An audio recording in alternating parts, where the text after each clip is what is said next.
As a side for supper tonight, we're gonna make some garlic, potato, and leek mash. Now I know leeks might be intimidating for some people, but they are very good. They're in the onion category, okay? But they're not as potent. They have like a sweet taste to them. We don't need all these leaves on the top. We're gonna cut it about right there. I'll show you after I do it. That's what it's gonna look like. And then you're gonna cut this end off as well. You don't have to cut very much of it. Now these trap a lot of sand and dirt, so make you a little slit like this, not all the way through, and go through and wash really well before we slice them up. Once you start to pull them apart, they look like this. That's how you get them clean. I'm gonna go through and cut these very thin. I'll show you when I get done. Okay, there's an up close of what they look like. I'm gonna throw these into a small frying pan with about a 1/4 stick of butter and a shit ton of garlic. Now I do suggest you use fresh. I'm out, so I'm using the jarred kind.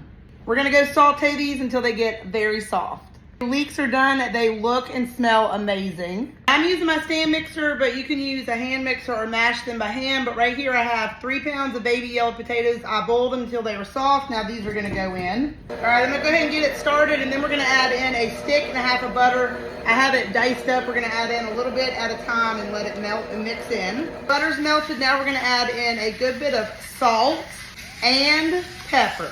Now you're gonna add in 3/4 cup of heavy whipping cream. You can use milk. You may need to add more, but start off with 3/4 cup. Now let that mix together. Now you're gonna add in the sauteed leeks and garlic. And again, I'm gonna mix them in, but I'm gonna do it at a pretty low speed. Here they are all done. I'm gonna put them in a serving bowl, and then I'm also gonna show you what else I'm serving these with.